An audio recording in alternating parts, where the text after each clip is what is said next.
Assalamualaikum warahmatullahi wabarakatuh.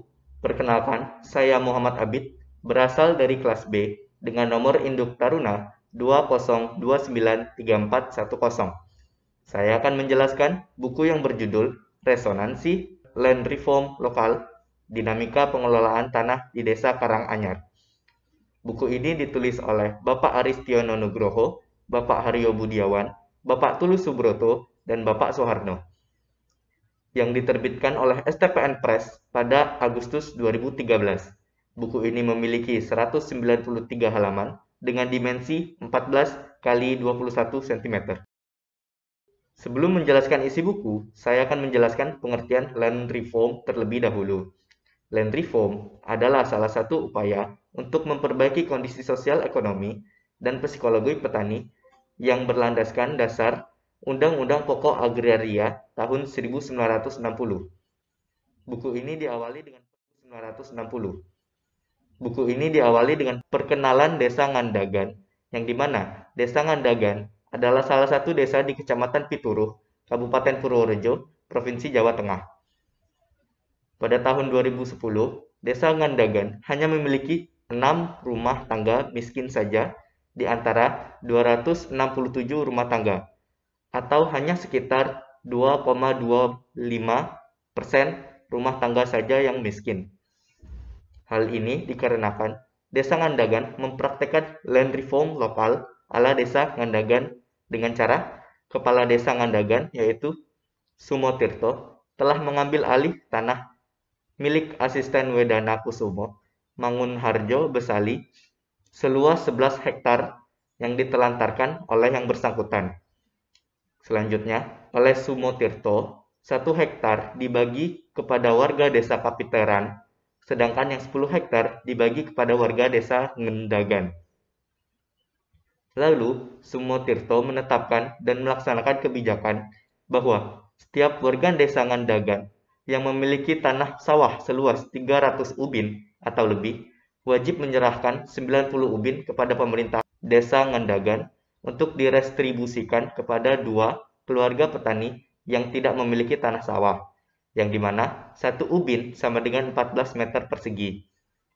Mereka yang memiliki tanah seluas 300 ubin atau lebih disebut kulian atau kuli baku. Sedangkan yang menerima redistribusi tanah dengan pola ini disebut buruh kulian atau buruh kuli. Kepemilikan tanah sawah dalam program ini tetap berada pada kulian, sedangkan buruh kulian hanya diberi hak menggarap saja, yang hasilnya diperuntukkan bagi buruh kulian yang bersangkutan dan keluarganya. Program redistribusi tanah ini diikuti oleh 64 kulian, sehingga dapat memberikan hak garap kepada 128 keluarga petani yang tidak memiliki tanah sawah. Ide land reform yang diluncurkan oleh Sumotirto bersesuaian dengan substansi land reform yang terdapat di UU PA yang lahir pada tanggal 24 September 1960. Program land reform yang dilaksanakan di Desa Ngandagan sejak tahun 1947 ternyata juga sejalan dengan upaya mensejahterakan masyarakat sebagaimana diarahkan oleh Pancasila, khususnya sila kelima, keadilan sosial bagi seluruh rakyat Indonesia. Dengan demikian, praktek land reform yang dilakukan oleh Sumotirto ini sah dan konstitusional. Selain itu, penerapan reform lokal di Desa Ngandagan juga bersesuaian dengan semangat pasal 10 UU PA yang menyatakan bahwa pemilik tanah wajib mengerjakan atau mengusahakan sendiri tanahnya secara aktif. Pada tahun 1964 sampai 1966, masyarakat Desa Ngandagan mengalami trauma karena pemenjaraan Sumotirto, serta operasi pembersihan terhadap penganut dan simpatisan komunis oleh masyarakat umum. Setelah tahun 1966 hingga saat ini, masyarakat Desa Ngandagan kembali mendukung kebijakan Sumotirto. Dikarenakan Desa Karanganyar berbatasan langsung dengan Desa Ngandagan, terjadilah getaran dan resonansi land reform lokal, yaitu melakukan program land reform lokal seperti Desa Ngandagan. R. Susrowarjoyo, Kepala Desa Karanganyar tahun 1945 sampai 1977, tidak menetapkan angka batas maksimum. melainkan menetapkan angka kelipatan yang terkena ketentuan penyerahan hak garap. Angka kelipatan itu adalah 250 ubin dengan angka penyerahan hak garap sebesar 90 ubin per 250 ubin. Dengan kebijakan ini, sebanyak 76 kepala keluarga diberikan hak garap tanah seluas 90 ubin masing-masing. Kondisi buruh kuliah dan kuliah yang seperti ini menimbulkan kesenjangan sosial. Namun, kondisi ini tidak mematahkan semangat para pihak di desa Karanganyar untuk mengelola kesenjangan itu dengan sebaik-baiknya. Situasi objektif ini justru menyemangati subjektif para pihak, terutama dalam ikhtiar mereka mewujudkan penguasaan tanah yang lebih adil dan mensejahterakan, sehingga mampu mewujudkan harmoni sosial. Dengan demikian, resonansi land reform lokal ala Desa Ngandagan di Desa Karanganyar telah berkontribusi bagi perbaikan kondisi sosial ekonomi Desa Karanganyar. Dengan diberikannya hak garap seluas 90 ubin kepada setiap kepala keluarga yang tidak memiliki tanah atau disebut buruh kuliah, mereka pun diberikan kewajiban untuk melakukan kerjasama untuk meningkatkan kesejahteraan dan keamanan di Desa Karanganyar berupa kerja bakti dan ronda malam di desa tersebut.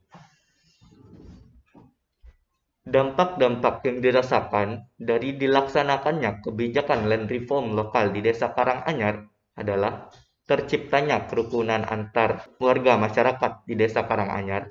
Terdapat 76 kepala keluarga yang menerima tanah garapan seluas 90 ubin. Terbentuknya kerjasama dari para buruh kuliah untuk melaksanakan kegiatan kerja bakti dan ronda malam untuk kepentingan Karanganyar dan dapat menanggulangi kemiskinan. Kunci keberhasilan dalam penerapan kebijakan ini adalah dengan menerapkan 4 prinsip pengelolaan pertanahan lokal, yaitu 1. Keadilan, 2. Kemakmuran, 3. Kedamaian, dan 4. Kesejahteraan. Pemenuhan hak dan dalam pemenuhan hak dan kewajiban yang baik dan sesuai porsi akan membentuk hubungan yang baik pula dalam posisi status sosial, baik ke atas, ke samping, maupun ke bawah. Yang dimaksud dengan hak adalah sesuatu yang mutlak, yang menjadi milik kita, dan penggunaannya tergantung kepada diri kita sendiri. Sedangkan kewajiban adalah sesuatu yang harus dilakukan dengan penuh rasa tanggung jawab karena hak yang terpenuhi.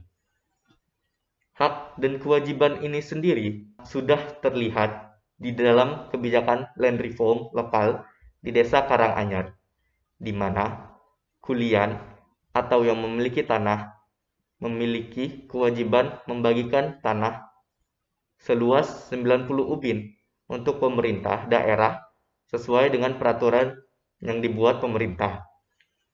Sehingga para kulian mendapatkan hak untuk menikmati fasilitas dalam pengelolaan tanah yang mereka miliki.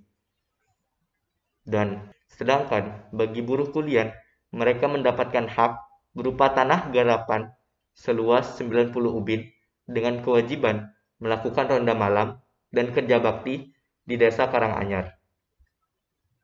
Itu saja yang dapat saya sampaikan dari isi buku ini. Sekian dari saya. Atas kesalahan yang saya lakukan, saya mohon maaf yang sebesar-besarnya. Tetap semangat dan sukses selalu.